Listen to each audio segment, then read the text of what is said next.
Black elder walked into a white church. What he faced will break your heart. Darius Walker was no stranger to life's trials. At 79 years old, his weathered hands had tilled soil, written countless lessons on chalkboards as a devoted teacher, and comforted others in times of need. Each line on his face told a story of resilience, of faith, and of a lifetime spent fighting against forces determined to hold him back. But through it all, Darius had remained steadfast in his belief in the goodness of people and the unyielding power of God's grace. On a quiet Sunday morning, dressed in his neatly pressed suit and clutching his well-worn Bible, Darius set out to worship at a church he had never visited before. He was in a small southern town, visiting family for the weekend, and had decided to attend the quaint, white-steepled church he had passed by earlier. To Darius, faith wasn't confined to a particular building or congregation. It was about fellowship, love, and honoring God wherever he was. As he approached the church, the morning sun cast a warm glow on the stained glass windows, painting the ground with shimmering colors. The faint hum of the congregation inside reached his ears, and Darius smiled to himself, feeling the familiar pull of worship. But what awaited him inside would be unlike anything he'd ever experienced. The moment he stepped through the doors, the room seemed to shift. Conversations halted mid-sentence, and eyes turned toward him. The buzz of warm chatter was replaced with an uncomfortable silence, broken only by the soft creak of the wooden floor beneath his polished shoes. Darius offered a gentle smile and a polite, "Good morning?" But his greeting was met with hesitant nods and murmured responses. As he made his way to a pew near the back, the weight of the stairs lingered on his shoulders. It wasn't anger or outright hostility. It was something subtler, but equally painful. It was the quiet discomfort of being seen as different, as an outsider in a place where he had hoped to find unity and peace. Darius wasn't new to these feelings. Growing up in the segregated South, he had endured the sting of exclusion, the humiliation of separate but equal, and the crushing weight of being treated as less than human.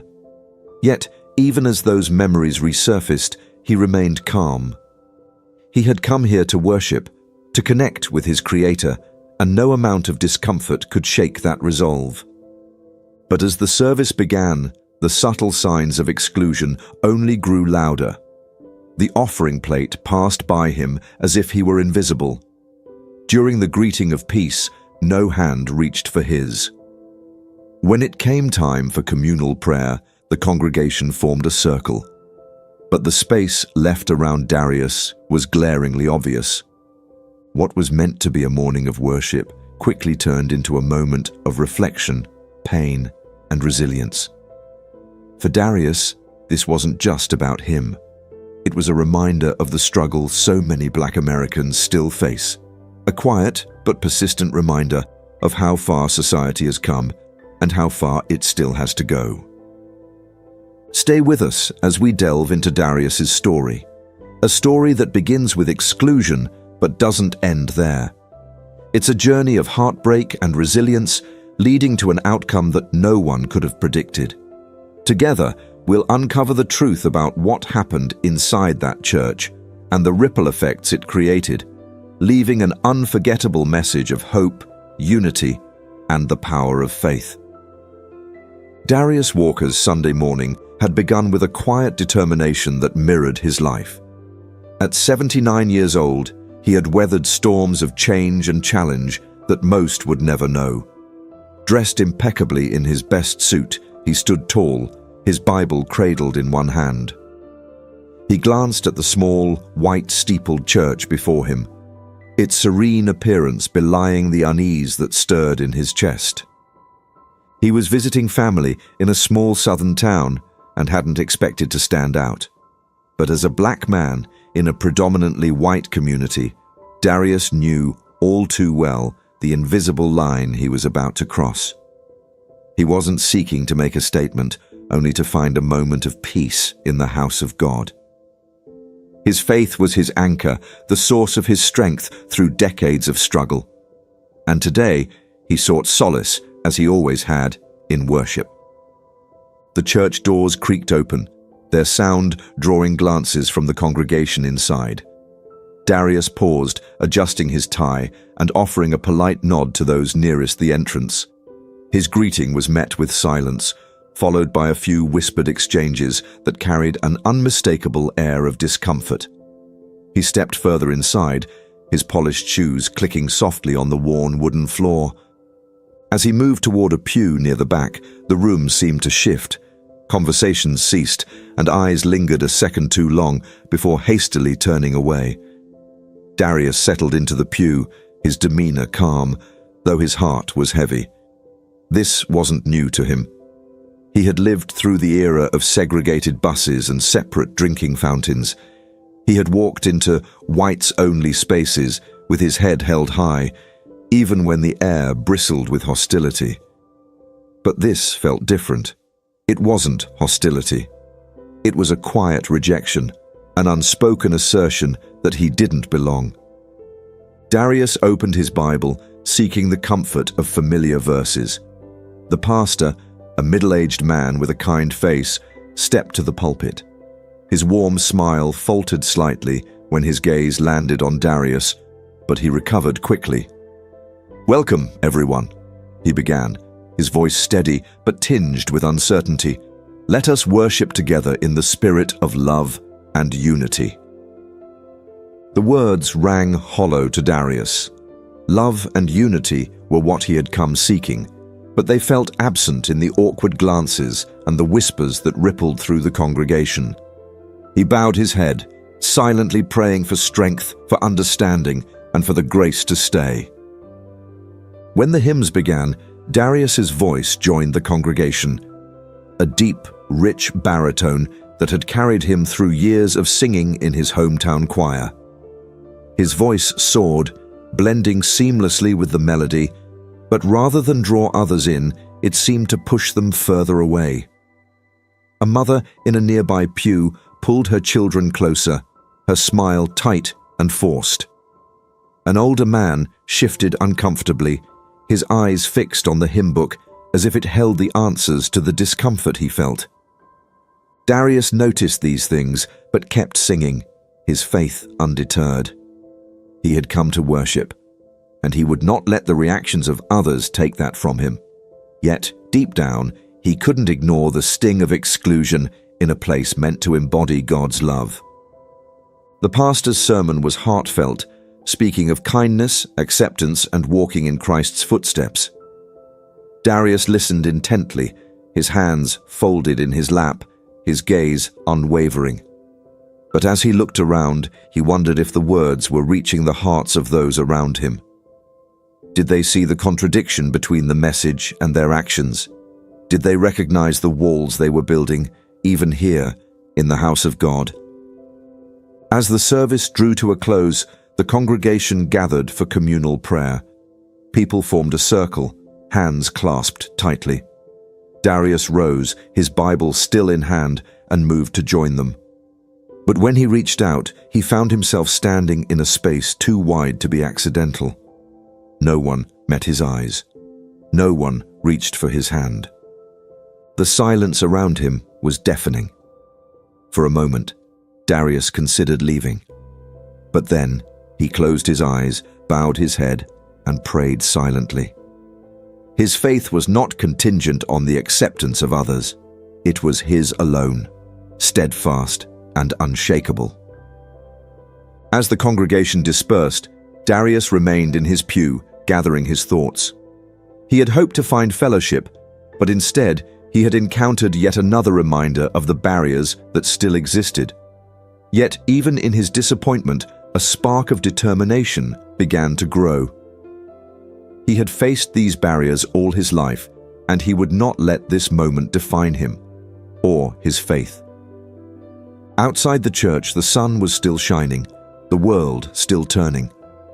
Darius stepped into the light, carrying not just his Bible, but the weight of a question that would stay with him. Would this community ever truly open its doors to someone like him? Darius stood at the back of the sanctuary, his weathered hands gripping the brim of his hat. The quiet rustle of hymnals and soft murmurs among the congregation filled the air, but no one greeted him. It wasn't the first time he had felt out of place in a crowd, but there was something particularly isolating about this moment. He had expected at least a nod, a smile, some acknowledgement of his presence.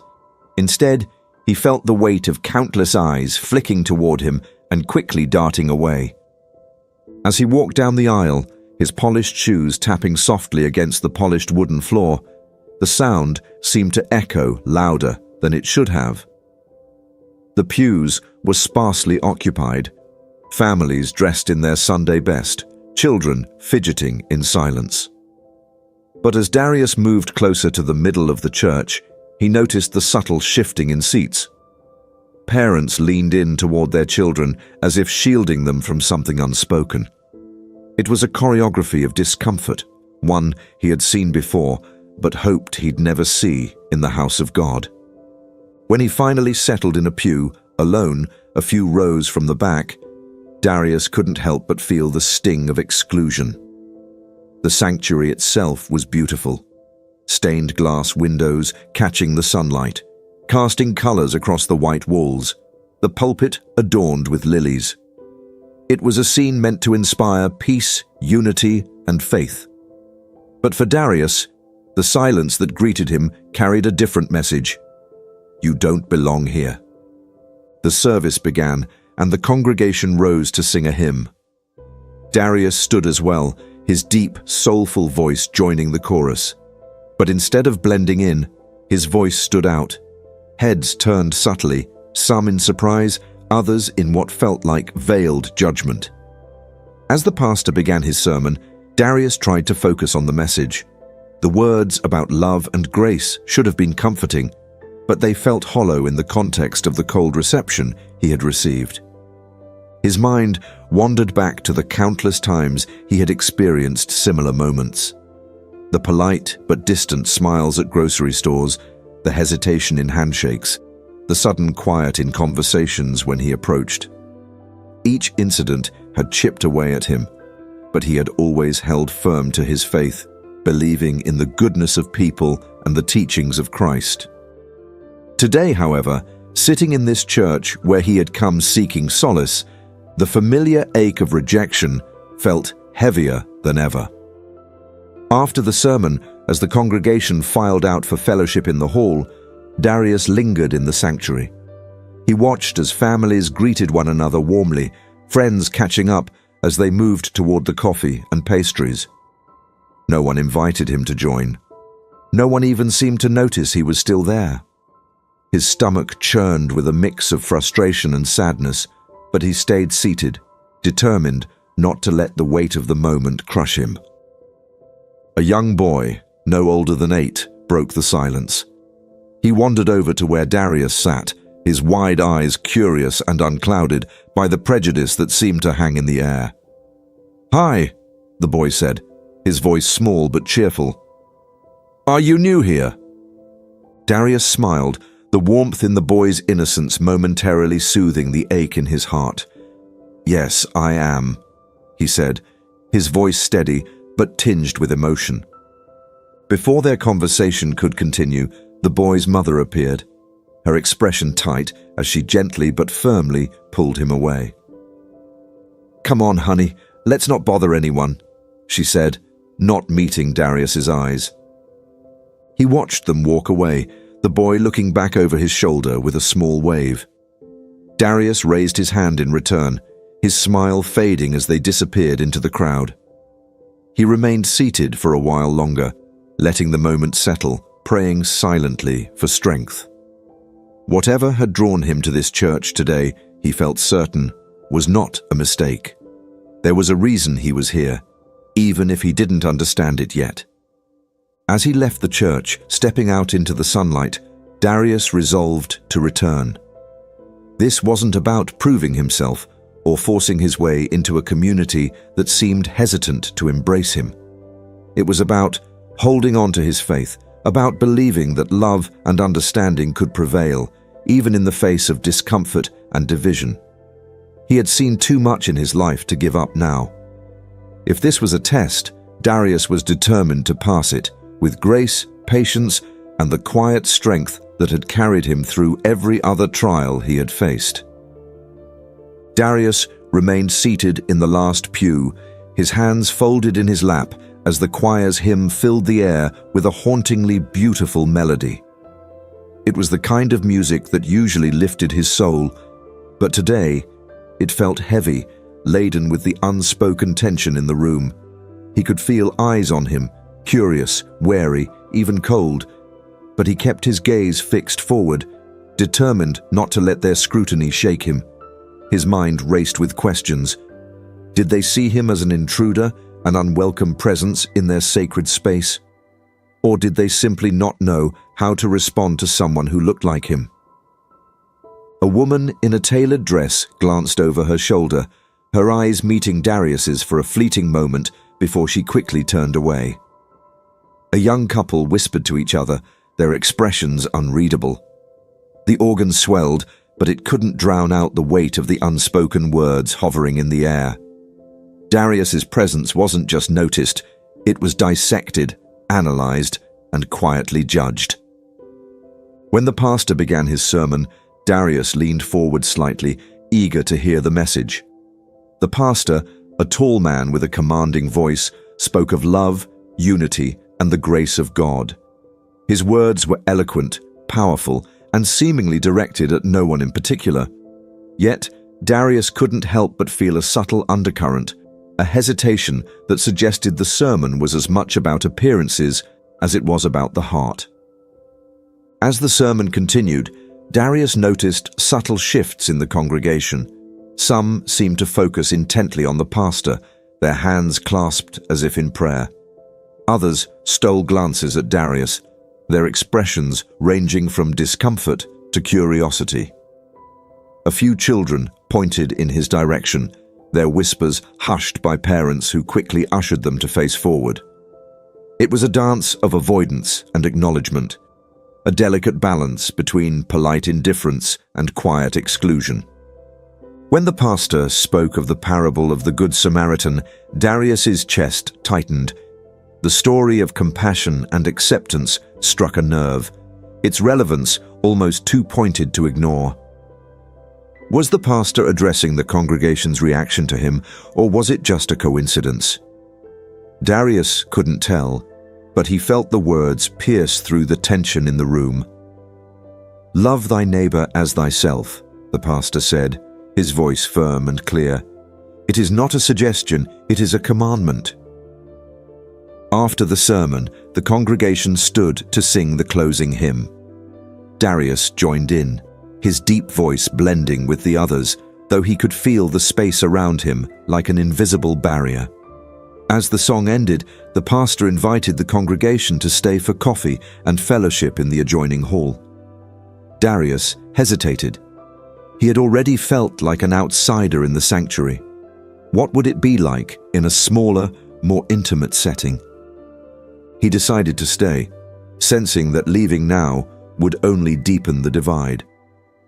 As the congregation moved toward the hall, Darius found himself trailing behind. The whispers had subsided, but the atmosphere remained thick with unspoken tension.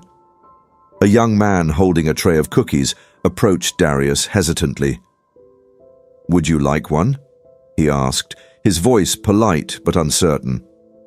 Darius smiled warmly and accepted the cookie, thanking the young man. It was a small gesture, but it felt significant, a sliver of kindness in a sea of unease. He took a seat near the edge of the room, watching as people mingled, their conversations flowing freely but rarely directed his way. A few brave souls approached him, exchanging pleasantries and polite questions, but the encounters were brief, their exits hurried. As the minutes passed, Darius began to wonder if staying had been a mistake. He thought of his own church, where the warmth of fellowship was immediate and genuine. Yet, he also knew that growth often came from discomfort, and perhaps This was an opportunity to sow seeds of understanding, however small. Suddenly, an elderly woman with a soft, weathered face and kind eyes approached him. She introduced herself as Margaret and sat down beside him, her demeanor warm and open. "I hope you found the service meaningful," she said, her voice gentle. Darius nodded. "I did. The message about loving thy neighbor really resonated." Margaret smiled, her eyes crinkling at the corners. "It's a message we all need to hear, isn't it? Sometimes it's easier said than done." Their conversation continued, flowing naturally as Margaret shared stories about the church's history and her own journey of faith. For the first time since entering the church, Darius felt a sense of connection, however small. Margaret's kindness was a reminder that even in the most unwelcoming spaces, there were glimmers of hope. As the fellowship hour drew to a close, Margaret turned to Darius with a thoughtful expression. "I hope you'll come back," she said. "We could use more people like you here." Her words hung in the air, a mix of sincerity and an unspoken acknowledgement of the gap that still needed to be bridged. Darius thanked her, his heart full but heavy. He knew the road ahead wouldn't be easy, but Margaret's kindness had reignited his resolve. Change wouldn't come overnight, but it had to start somewhere, and perhaps, in some small way, it had started with him. As the week passed, Darius found himself reflecting deeply on his experience at the church. He had walked in with no expectations beyond attending a service, but what he encountered left a mark that was both painful and thought-provoking. Sitting on his porch one evening, the warm glow of the setting sun painted the horizon in hues of gold and amber. He thought about Margaret's words, about the pastor's sermon, and about the weight of the glances and whispers. It was as if the events of that Sunday had opened a floodgate of memories, some beautiful, others searing, but all too familiar. Darius had spent much of his life navigating spaces where he was the only black man in the room. Growing up in the South, he had learned early on to read the unspoken language of discomfort, the way conversations would falter when he entered a room, the way smiles sometimes felt forced or fragile, and the way kindness could often come with strings attached. Yet, he had also encountered moments of grace, instances where someone had reached out with genuine warmth, defying the barriers of prejudice and fear. Margaret's kindness reminded him of those moments, but it also reminded him how rare they could be. On Wednesday, Darius received an unexpected call. It was from Margaret. "I hope I'm not intruding," she said, her voice hesitant but kind. "I just wanted to let you know how much it meant to me that you came to our church. I've been thinking about our conversation, and I was wondering if you might come again this Sunday. I'd love to introduce you to a few people." Darius hesitated.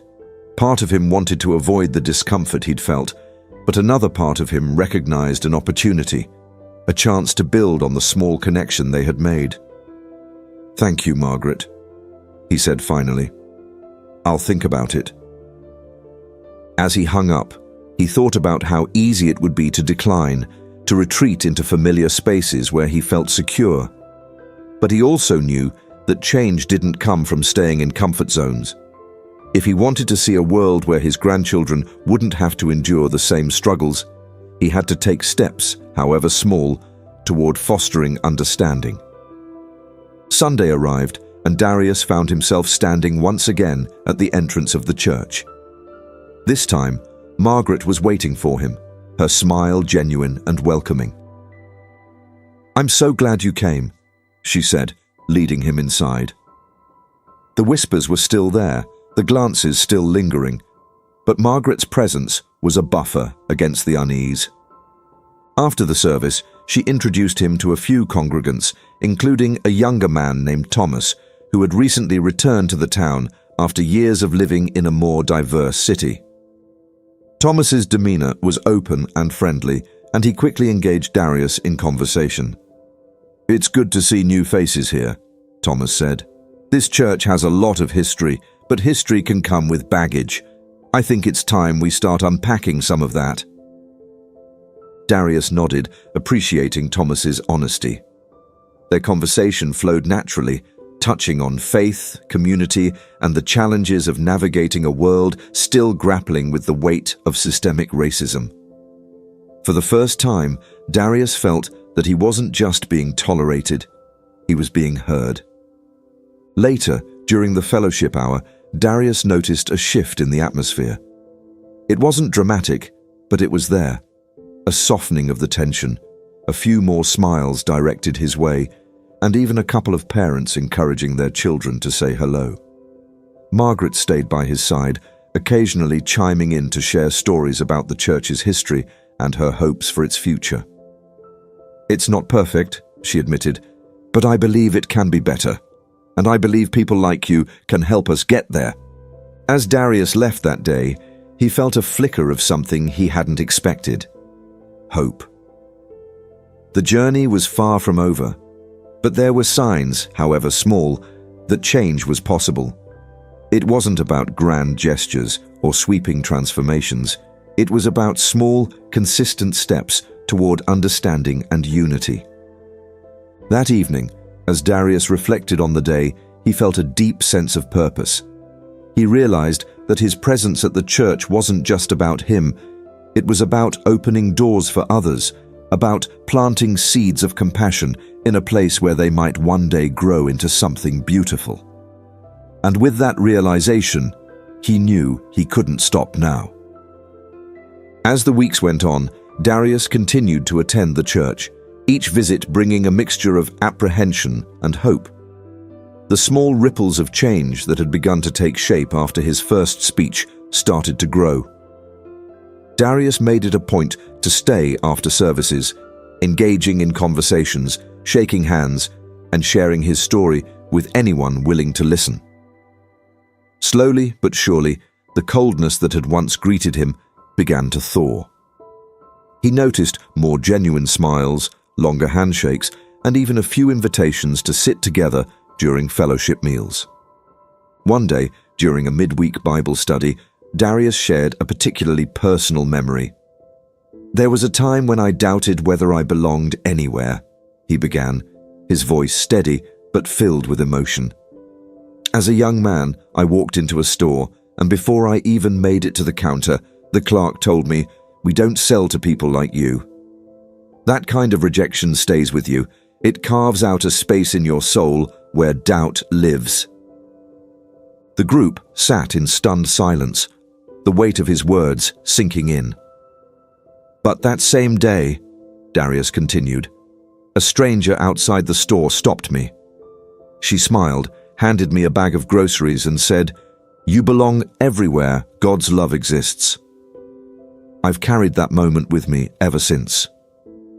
Margaret, sitting across from him, wiped away a tear. "That's exactly why your presence here is so important, Darius. You're reminding us of something we've forgotten, that our actions, however small, can either build bridges or tear them down."